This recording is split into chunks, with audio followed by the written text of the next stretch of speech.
Now, you talked about the arches. I do want to highlight some of the fantastic carpentry in here. So these arches, are all of the arches in this house the same radii on the... No, they're not. So are they all different in all... So that I imagine the ellipse is different on every single one because they're probably all different widths. Yes, yeah. So the smaller arches that you might highlight later, they were fairly consistent. And often the approach is that if we get like our supplier to give us the casing ahead of time, knowing what the radius will be, then we'll go that way. But these ones we decided that I would just do all the math and figure this out ahead of time. The challenge was, as you say, these are all different widths, but they wanted the shape to be basically the same. So there is a formula to create a 3-point arch, and that one there is true to the formula. And the two that you'll see in the bedrooms are true to the formula, and the smaller ones. But these ones I had to alter them slightly because the AFF above finished floor, that dimension needed to stay the same, and the dimension from the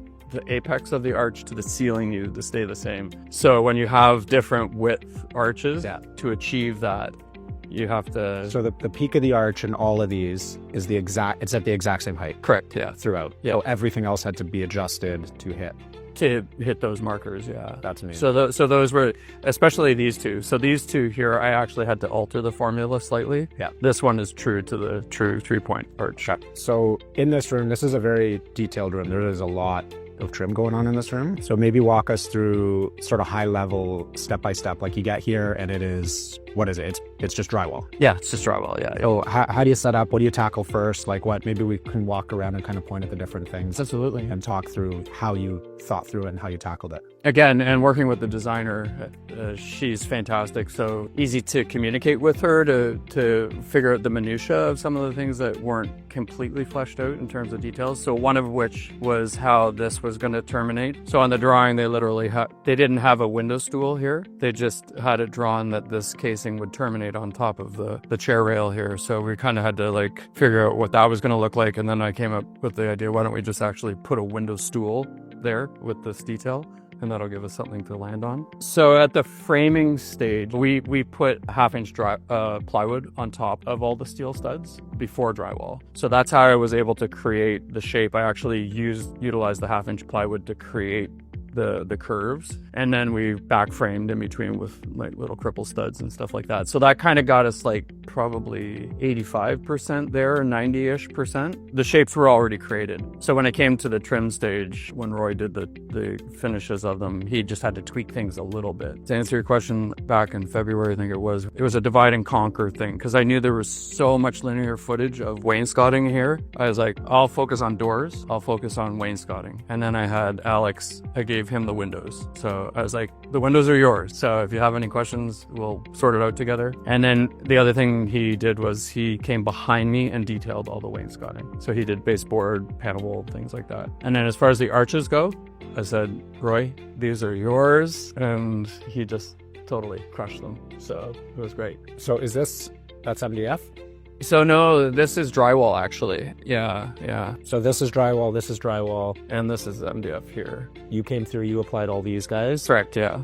And then Alex came through and did all the detailing. Did all the baseboards. Yeah. And the windows. And the windows. And all the windows. Yeah, I created this for him, and then he came and did all the detailing work. Yeah. So it worked out really, really well actually with the skill sets of each one of us here. And just a little sort of caveat, like when we traditionally you would actually have 1/2-inch or 1/4-inch MDF backer here. We had decided that we would trying to hide joints would take a long time, so that's what drove us to make the decision to just make it all plywood. The painter said we can go ahead with that technique because he was feeling confident that he could make this read all the same, because there's multiple materials going on here. There's drywall, MDF, frogboard, poplar. So behind the drywall is plywood? Is plywood, yeah. Okay, so that's actually a really good extra point that we should probably highlight, because if you try to do all of this directly on drywall, you're going to have a rough time with fastening. Yeah. In a lot of instances. Like this one might be okay because we're right next to an opening, but if you pick something, let's say like in the middle of the field, if you don't land directly on a stud and you're doing this over drywall, you're going to have challenges. So you skimmed the walls with plywood first. Then drywall. Lost drywall on. Yeah.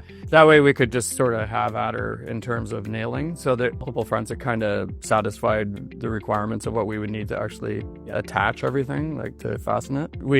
made sure that with the painter and with the designer that, because sometimes it's difficult for the painters to get everything to read the same, but the painter was like, no, I can do that. Like, it's not a problem. Yeah. That's amazing. So there's a lot of coordination. So it sounds like you managed this really well in terms of making sure that all the carpenters at your disposal were doing the things that they were the strongest at. Yeah. Divide and conquer so that like everyone can sink their teeth into one aspect as opposed to like everyone tackling a room or something. Exactly. Yeah. Yeah. And then making sure that the painter's on board to say, hey, can you make this turn out the way that we're intending? Yeah. Right? Correct. Yeah. Perfect. And Yep. that's a fantastic thing to know is just making sure that there's open communication, not just within your team, but in every With the trade broader, yeah, that touches a given piece of work. Yeah, for That's sure. awesome. Yeah. Under the title of challenge. Yeah. And we'll see the other pocket door that's here. In this, we have to create an arch within this space to finish it off nicely. And then there's going to be hidden liquor cabinets on either side of here that the millwork company is going to provide for us. But then we have to make it disappear and make it look like it's one of the panels. This will all be like panel mold, and it'll just be a touch latch thing, and then open the door. So this single feature is very daunting in terms of trying to make it all come together. Yeah. And satisfy. Yeah, for sure. The So what material here is frogboard? This whole kind of piece? All of this? that's poplar, That's the cloth. but the jams are frogboard. Just the jams. Yeah, Okay. yeah. You heat it up. Sometimes, depending on the temperature, like with the temperature today, you wouldn't even need to heat it up for a radius like that. But if it's colder out, you need to hit that with like a hairdryer or something. A heat gun, yeah.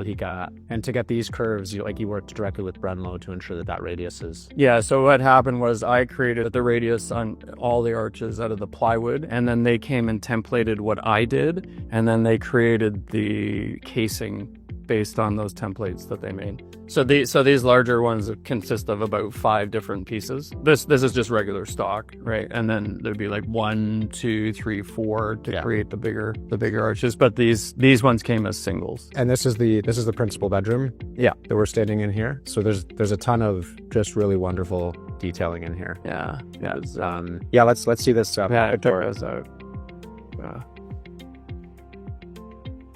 There you go. That's smooth. That's beautiful. And we're just waiting here on hardware for the handle. I already mortised it out, so we've got it here. So we're waiting for the painters to finish. Yeah. Right before handover, that's going to be one of the last things that you come in and you install. Yeah. It's been a labor of love, that's for sure. Yeah, for sure. You should definitely note that this is who's the contractor on this job. So you work for Hummingbird Hill Homes and Hummingbird Hill Timber Solutions. Yep. This one I understand is for a different general. This is for Cornerbrook Construction. Okay. Yeah. Cornerbrook Construction, fantastic. And the designer is Olivia Bautry from Dart Studios. Okay. Yeah, and I've worked with all of them on a number of projects now, and they're great to work with. Yeah, I mean the detailing in here is incredible. It's a clean site. Like it looks well run. Well, Kev, thanks for your time. Yeah, my pleasure. Thanks for walking us through. My pleasure. Cheers.